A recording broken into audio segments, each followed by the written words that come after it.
ese bloqueo tiene consecuencias kármicas. Mejor dicho, se aplica a aquello que decía Jesús de Nazaret. Eso mismo que siembras, eso mismo cosechas. Siembra amores, cosecharás amores. Siembra dolores, cosecharás dolores. Todo se te devuelve en la vida. Tarde o temprano se te devuelve. Entonces, allí tenemos de pronto que entender que esto que llamamos mecanismos de defensa kármicamente bloqueantes es quizás el más fuerte de las consecuencias que nos hacemos a nosotros mismos por no querer cambiar la ira. La ira hay que saber manejar, porque si no, las personas, el ambiente, el entorno donde vamos a funcionar se nos viene encima, tarde que temprano. Muy bien, entonces con este remordimiento, si no salimos a buscar soluciones, vamos a llegar a más rabia y encontrar más culpables por no razonar bien. Ya dijimos que todo esto nos da incapacidad de escuchar y de recapacitar. Lo que nos digan, si es algo que no concuerda con lo que queremos, con lo que esperamos, con lo que nos gusta, lo rechazamos. Así sea que sea correcto, para nosotros no vale. Le encontramos siempre peros, defectos y no sé qué y no sé cuántos, y nos ponemos a alegar, qué sé yo, y siempre queremos tener la razón. Y encontramos estos más culpables por no razonar bien, pero después de un tiempo llega la preocupación. Me preocupa porque ya la gente no me hace caso, me preocupa porque me han visto mostrar el cobre, por decir algo, me preocupa porque ya las relaciones con los demás que me han visto en ese estado ya no son las mismas. ¿Qué voy a hacer? Me preocupa si es dentro de, por ejemplo, de un ambiente laboral, que pueda perder clientes o que pueda perder un negocio, o peor aún, que me echen del trabajo, o que mi negocio se arruine. Entonces ya me comienzo a preocupar y empiezo a tener ansiedad, y esa ansiedad crea más estrés, y ese estrés crea más distrés. Y bueno, es básicamente donde es bien importante tener una capacidad sobre lo preaprendido, lo que cada quien pueda aprender antes de una crisis de ira, antes de una ruta maníaca, para evitar, o si está dentro de ella, para salir, debe de recordarla, debe de controlarse recordando el proceso que ha aprendido y debe de seguir progresando. Aquí es el momento de poder aplicar todo eso. De lo contrario, va a crear una autoculpa reflexiva que de alguna manera da resultados mediocres. Allí podemos salir hacia este paso de reconocimiento, pero esto también crea adicción neurótica. Esa adicción neurótica nos hace individuos difíciles ante el mundo, y por dentro se somatiza, o sea, se expresa a nivel corporal con sudor, dermatitis, reumatitis y hasta cáncer.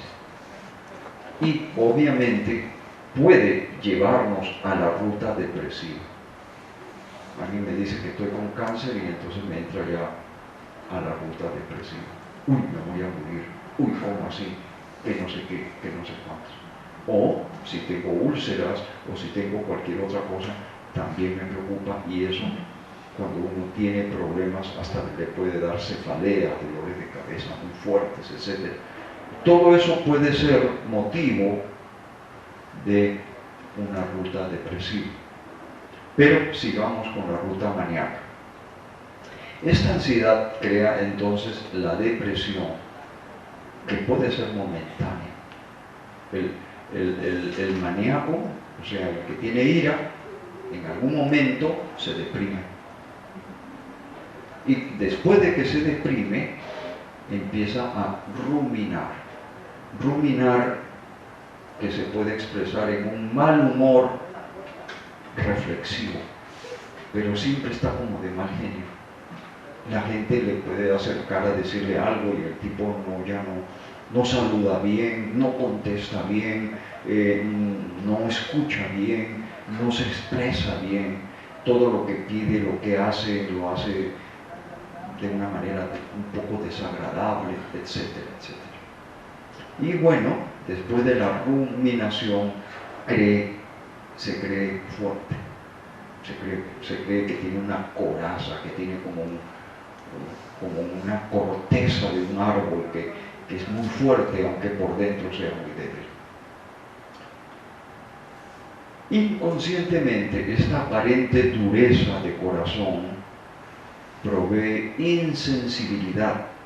Uno se vuelve insensible ante las cosas, se vuelve indolente, se vuelve hasta distímico, alexitímico, que pueden ya ser condiciones más patológicas dentro de la psiquiatría. Una persona que ya se vuelve un peligro pues para vivir en comunidad, porque es una persona que no responde socialmente como debe de responder. Y esa sensibilidad y esa dureza de corazón se manifiesta como un deterioro físico. Hay una fragilidad de salud que tiende a reiniciar ciclos de ruta maníaca o de ruta depresiva. Si esto se vuelve crónico, entonces el personaje puede volverse bipolar. Bipolar es como un péndulo, en donde en un extremo está en la ruta maníaca, pasan los efectos estresantes y llega a la normalidad. Pero como viene con una inercia, se va a la ruta depresiva. Y de la ruta depresiva, cuando ya pasan los problemas o los factores que le causan esto, llega a la normalidad de nuevo. Pero cualquier problema estresante lo vuelve a llevar a la ruta maníaca. Entonces esa persona está pendularmente, como un péndulo, pasando del extremo maníaco, lo normal, lo depresivo, lo normal, lo maníaco, y es un vaivén. Entonces hay que tener cuidado de no llegar a ese estado. Muy bien, entonces esta fortaleza, que es aparente falta de empatía es una capacidad del espíritu de poder ponerse en los zapatos de las personas que nos rodean, pensar qué necesitan y qué podemos nosotros dar para esas necesidades. Si uno es empático antes de actuar, va a actuar posiblemente de una manera mucho más acertada si actúa con empatía. Si no aplica empatía, va a tener posiblemente muchos hierros en su actuación. Entonces, de la fortaleza se pasa a la desesperación. Y aquí va a requerir ayuda y apoyo externo. Puede ser ya un terapeuta, puede ser un psicólogo, un psiquiatra. Mejor todavía, algo que nosotros estamos proponiendo y que no somos los únicos, que es un experto en psicoespiritualidad. Porque es que la psicología no llena la parte ética. No le dice a uno qué es bueno, qué es malo.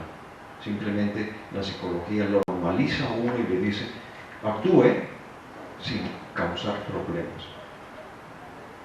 Pero éticamente uno tiene que tener una estructura filosóficamente más completa, un conocimiento de la vida existencial, un conocimiento muy complejo que incluso debe incluir qué va a pasar después que mi cuerpo se muera, yo como espíritu.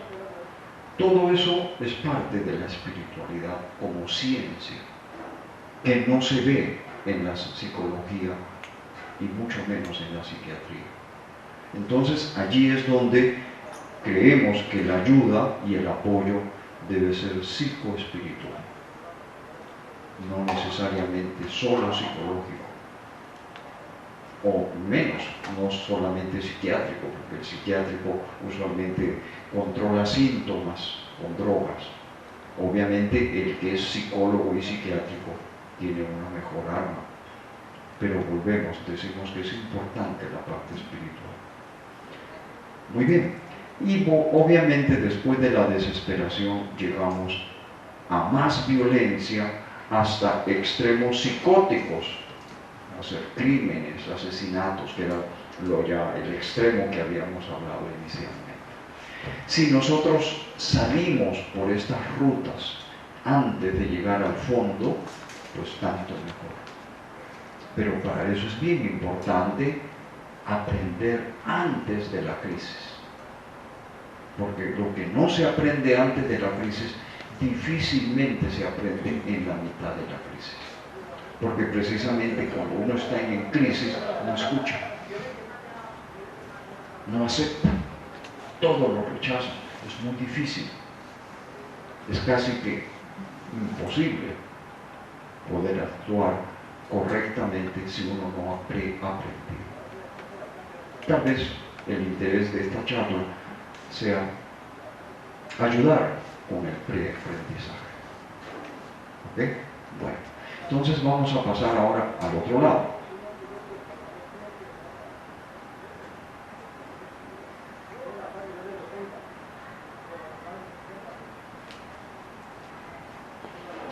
Entonces, cuando ya hemos tenido rabia y la rabia nos da un poquito de violencia, hay que utilizar lo que uno tiene como preaprendido. Es bien importante. Si uno no lo tiene, solamente va a improvisar con una información mitigante. Pero si el preaprendizaje, que es lo que nosotros llamamos inteligencia espiritual, que incluye inteligencia emocional, pero no se limita a ello. Entonces, si tenemos un preaprendizaje inteligente, vamos a tener un buen conocimiento de nuestras emociones, de nuestras disfunciones. Es que ya hoy, en pleno siglo XXI, ya no sé, el concepto de paciente es obsoleto. Esto no es de que, no, yo vivo mi vida y yo no sé lo que me pasa con mi cuerpo, yo no sé no me interesa lo que como, no me interesa cómo duermo, no me interesa mi salud, porque el día que me sienta mal, me busco un médico y le digo, doctor, para eso le pago, cúreme. No, ese concepto es obsoleto. Ahora hay que buscar cómo prevenir. Y para prevenir uno tiene que tener un mínimo de suficiente conocimiento de uno mismo, de su cuerpo, de cómo funciona, de cómo debe de alimentarse, de cómo debe de tratarse, qué estilo de vida le conviene, de acuerdo con el tipo de trabajo que tiene, de acuerdo con la edad, de acuerdo con la situación, etcétera, etcétera, etcétera. Todo es cambiante. Obviamente de acuerdo con el sexo. Pero además de eso, es muy importante no solamente la parte física, el autoconocimiento del cuerpo, es muy importante el autoconocimiento de la conducta, el autoconocimiento de su propia personalidad, el autoconocimiento de las disfunciones que tiene la personalidad. Esto ya no se lo podemos dejar solamente al psicólogo o al psiquiatra, no. Nosotros tenemos que tener un diálogo inteligente con el psicólogo, con el psiquiatra, para ayudar a que el trabajo sea mejor y el resultado mejor. Si nos quedamos como unos seres pasivos y le decimos al psicólogo, a eso le pago, cúreme, se puede demorar un año y no le cura sino algunos síntomas. Entonces es uno el que tiene que poner mucho de su parte. En otras palabras, a nivel psicológico es más cierto que a nivel físico el dicho de que nadie cura a nadie. Es uno el que se cura a sí mismo. Obviamente el terapeuta es una ayuda excelente si es un buen terapeuta, pero es uno el que finalmente se cura. Y así podemos pasar con este autoconocimiento a reducir la tensión negativa. Si hemos dejado por alguna razón de demasiado distrés llegar hasta aquí en el pedazo de la lámina que ya vimos, entonces aquí podemos salir a reducir la tensión negativa. Y allí podemos buscar no necesariamente solo catarsis, no solamente explosión del desfogue emocional que tenemos, que ya no podemos aguantar, ¿no? Sino más bien hacer catexia, o sea, tratar de transformar esas energías negativas en energías positivas. Y la alta tensión negativa, transformarla en baja tensión positiva. Baja tensión positiva como relajarse, caminando, paseándose, haciendo deportes aeróbicos donde uno desfoga mucha agresividad. Por ejemplo, un deporte de la bicicleta, pero mejor todavía que la bicicleta, un deporte donde haya meditación dinámica, en donde el juego, la ludicidad del juego sea tan intensa que uno se olvide de sus problemas. Como por ejemplo el racquetball. El racquetball es excelente para eso, porque es mucho más fácil de aprender a jugar que el squash, pero ambos son los que más calorías queman y ayudan también a mantener la figura. El racquetball tiene la ventaja, por ejemplo, de que yo le pego a la bola un promedio de 22 veces por minuto. Hasta esa frecuencia puedo lograr. En el tenis son 8 veces por minuto, como máximo. Y en el fútbol, con 22 jugadores, o en microfútbol con 5 o 4, las posibilidades de que uno le pegue a la bola de pronto pueden pasar hasta 1 minuto y no le ha pegado la bola. Entonces, lo importante es desfogar. Y en el racquetball uno tiene las dos paredes y el techo que le sirven de embudo por si uno le falla la direccionalidad de la bola. Y el embudo es una ayuda, es una muleta que uno tiene para seguir desfogando. En el tenis no hay embudos, no hay paredes, entonces si uno la manda desviado, se fue y perdió. No hay techo, y si uno la manda muy alto, se fue, perdió. Aquí no, en el racquetball hay muchos embudos, hasta la pared de atrás le sirve de un último embudo. Entonces uno reduce la ley de Pareto de la frustración que el tenis tiene, que dice el 80% de sus puntos son por errores del contrario, y el 80% de los puntos del contrario son por errores de usted, y el 20% son por aciertos del que gana el punto. Entonces hay 80 de frustración y 20 de satisfacción. En el racquetball se reduce mucho eso, se reduce casi que a un 30 de frustración y un 60 de satisfacción, porque las paredes y el techo son embudos y eso le ayuda a uno. Además que uno le puede pegar en ese deporte como en ningún otro, con alma, vida y sombrero a la pelota. Y en esa pelota puede ver al policía de tránsito que le puso la multa, al jefe que le gritó, al individuo que le quiso robar, lo que quiera.